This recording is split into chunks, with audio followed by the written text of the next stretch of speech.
All right, I'm joined here with Miss Tara Williams for our initial coaching session, and we're going to basically go over your individualized tech plan and look at your survey results, and then talk about some specific areas that you would like to improve with overall with technology. So, can you see my screen?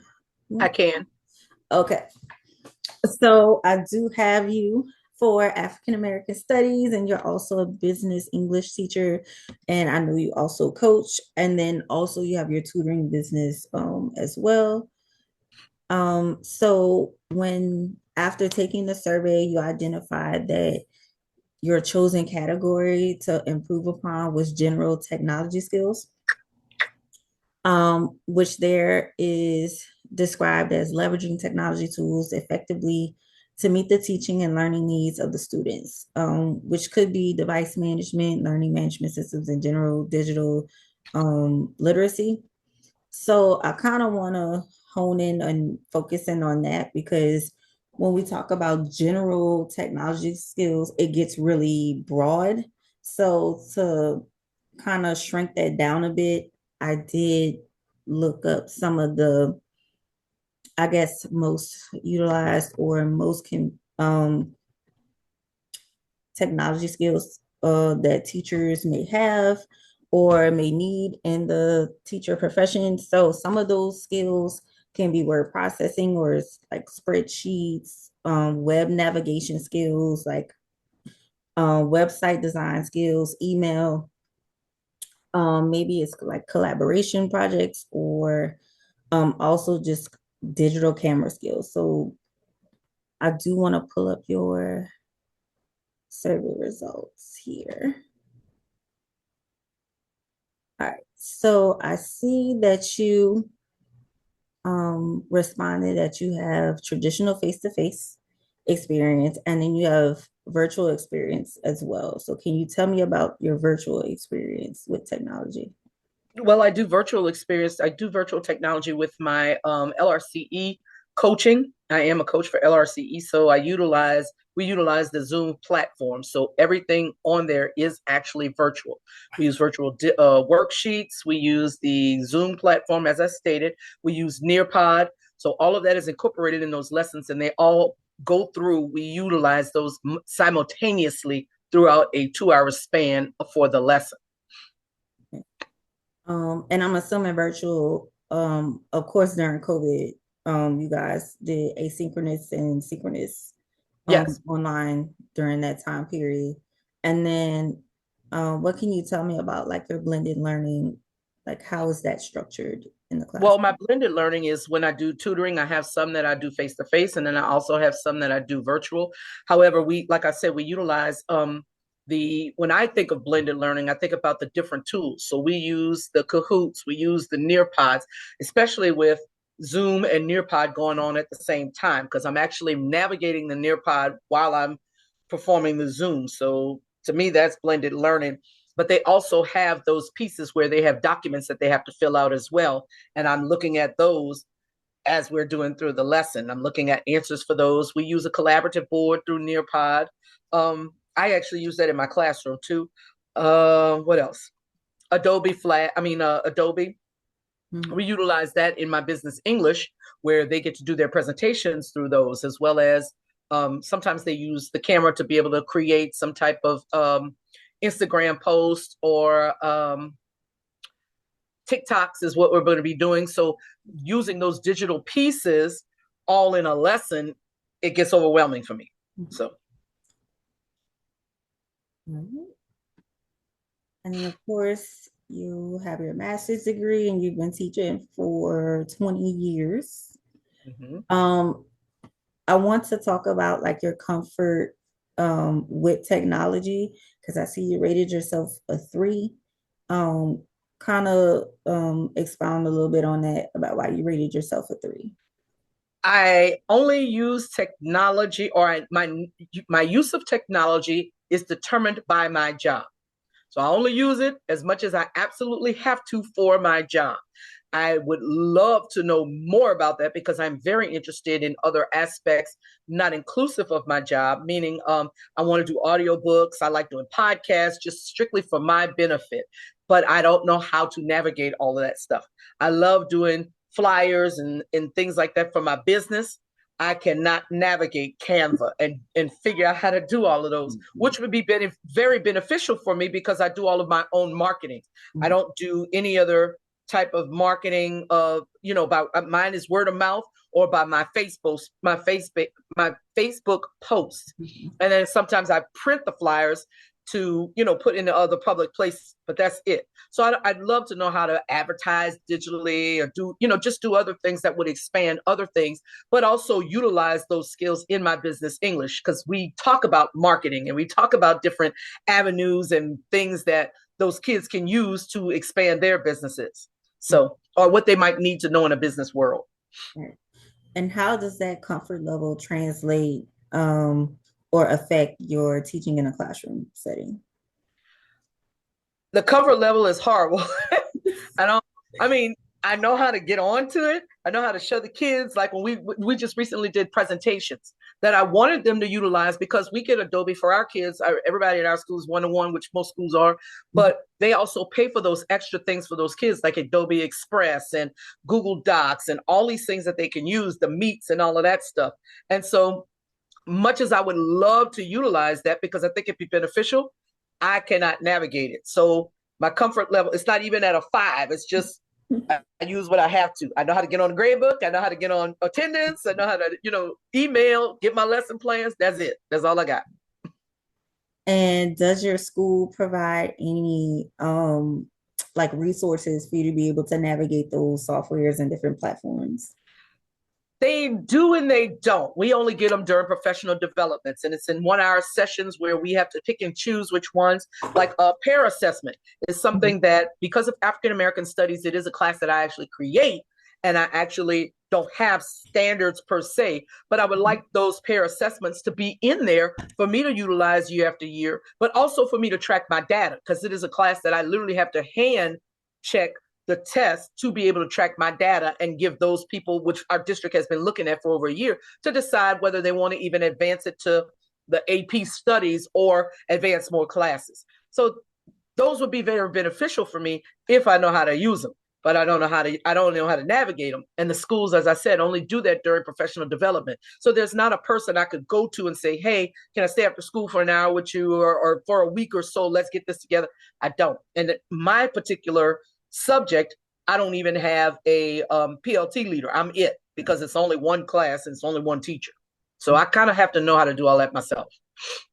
Right. And studies show that 9 times out of 10, majority of teachers want that one-on-one coaching or even group coaching or professional development about how to operate certain technologies, but they're not provided those opportunities. So that's why this coaching session is important. All right, moving on. Your feelings of willingness to utilize technologies in your classroom. So it seems like you're very comfortable with incorporating it into your classroom.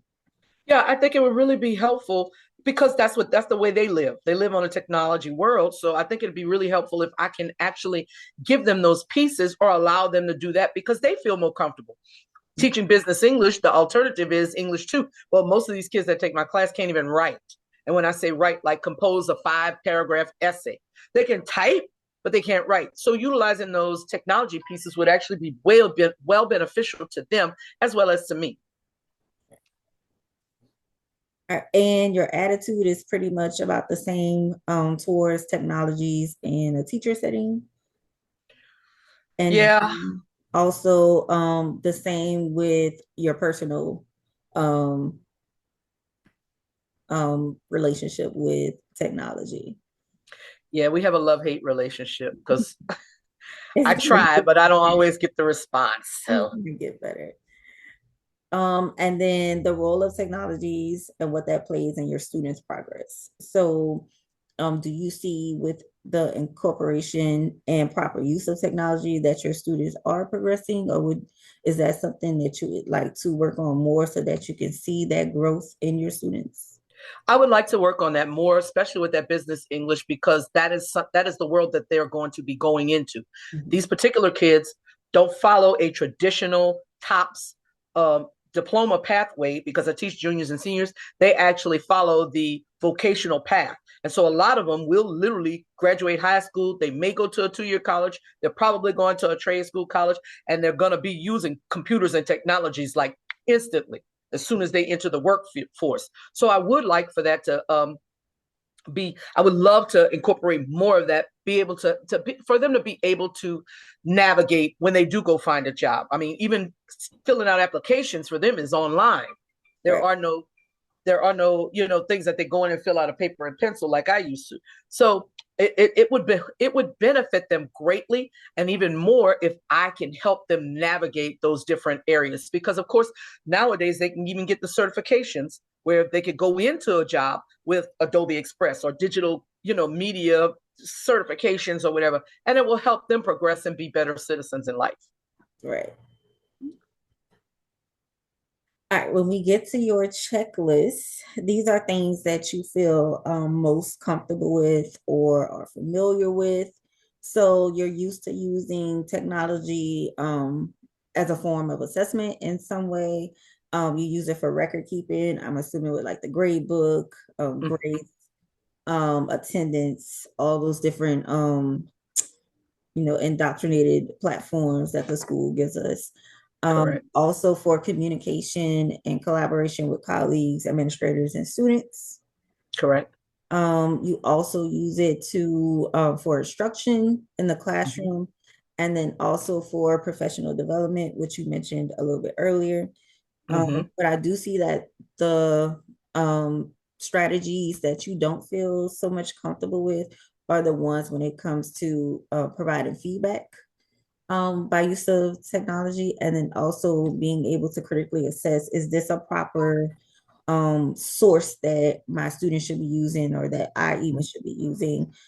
Is it a relevant source? Is it irrelevant? Am I checking the security measures to make sure that this is a site that I can be on, or that a site that's safe for my students, which would kind of encompass you looking at your school's like security safeguards and things of that nature. Mm-hmm. Is that something your school has like gone over with you, or just something that kind of eluded you over the years of teaching? No, the school doesn't go. They automatically build it in. So they have blocks and firewalls and all of that stuff. So while I'm on school campus, I don't have to worry about that. However, when I'm not on school campus, that's where the worry begins. Like at my tutoring center, I'm not a computer techie, so I don't know anything about firewalls. I might have a antivirus on my computer, and the kids bring their Chromebooks from school to my center. So I would like to, I mean, I guess I need to know about that. There are sites that they cannot go on that is automatically blocked on their Chromebook. So I really don't have a big fear. But again, malicious things can happen. And so I'd hate for that to happen on my watch. Right. And of course, we don't want students to be Googling or searching up things that could possibly get them in trouble and maybe cause them to terminate their student contract with that piece of technology. Exactly. Because it is a school supply um, Device. in Mm-hmm. regards to the school. And then again, your general comfort level is a 3, so kind of in the middle. Mm-hmm. And when we talk about challenges with technology, you chose the general technology skills. And like I said earlier, I kind of want to get specific about that. Like, which thing do you want to work on the most over the next couple of coaching sessions that we have? And then you mentioned that you want to be overall fluent, right? And that's kind of like what I was saying earlier. Like, fluent is that's like master level computer tech, like know all things, right? So just kind of because your comfort level is like a 3, and then just like kind of steps to get to that level maybe, and just figuring out where is our starting position. And then you also mentioned that you're somewhat like decent when it comes to utilizing technology and implementing that. So I want to go back to your tech plan. And then one of the things that you can see We kind of want to point out a specific challenge that you want to tackle. And I put on there that you want to be able to proficiently and specifically operate Canva is a platform that you wanted to look at. And then Pear Deck Assessment, which is formerly known as Edulastic. Are there any other, I guess, challenges that you want to look at or work on throughout the coaching sessions? Not that I can just honestly say. I'm starting to get into the Adobe. That would be something I would love to be fluent in. And when I say fluent, I mean good at that one because it opens a lot of opportunities for my class, for the class that I teach. It would kind of go more hand in hand with those technologies that those kids have to learn. A lot of them are in media, TV media, whatever, so they have to come up with presentations and videos. And so me pairing the business English side where they have to come up with scripts, so where they have to come up with emails and documents, all of that can be done in Adobe Express quite quickly. And so that would be one thing that I absolutely would love to definitely know more about and be, I guess, what's my word? Fluent isn't the word I'm looking for. Be able to access correctly or utilized more abundantly in my classes. Okay. So I did add that to your mentee specific challenge. And this is a working document. So we'll be able to edit, add things, even take some things off as we go throughout the coaching sessions. And then I want to talk like previous attempted solutions. So some things that you've already tried, what worked and also what didn't work. So what are some things that you have tried When you say some things as that I've tried, meaning as far as addressing the challenge towards your general technology skills, and then also even if you try to use Canva or utilize Pear Deck or yep. Adobe Express. I have attended all of the professional developments that that they allow us to, as far as those that are geared specifically around Pear Deck, Canva, and Adobe. I have personally tried to navigate Canva. I do use Adobe in the classroom. I'm still not as efficient as I'd like to be, but we do utilize it for some things. So me and the kids are learning together. Pear Deck, I have one assessment that I would manage to upload. I exported it in, but that was during a trial and error. I have not utilized that assessment, but I need to also put all of my assessments on Pear Deck. So I'm gonna have to figure out how to do that. A lot The of it, trial and error is what I'm hearing. Would that include like maybe looking up YouTube videos or like trying to no, figure out how to I utilize don't. I it, don't do or YouTube. just kind of like I do. I click will here, say. click here? I'll type in websites and read the AI instructions and stuff like that, like on Google, but not really utilizing YouTube. That's a whole nother horse of a different color there. All right. So for already tried, I've added to your plan that you've attended professional developments provided by your school, kind of a trial and error with you and your students on navigating those platforms.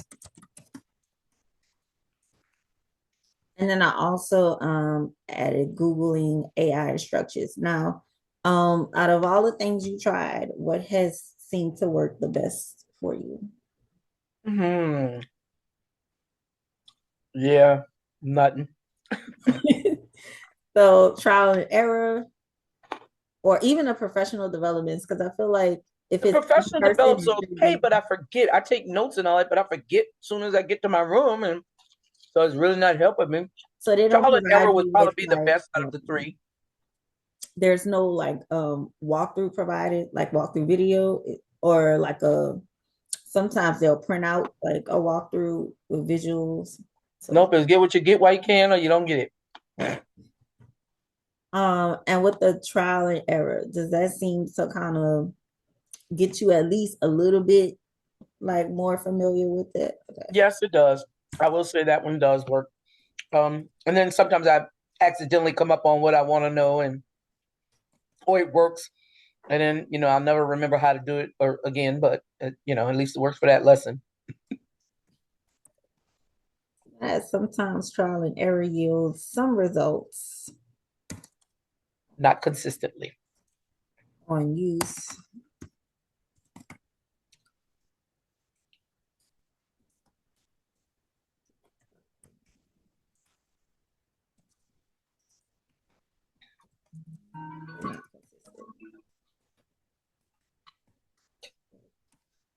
And then what didn't work, you said not so much the professional development. Right.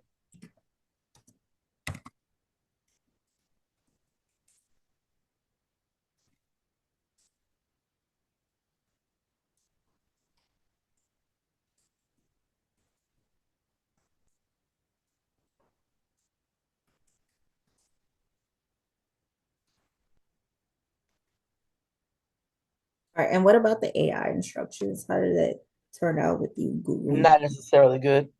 I'd be confused and frustrated, so I just give it up.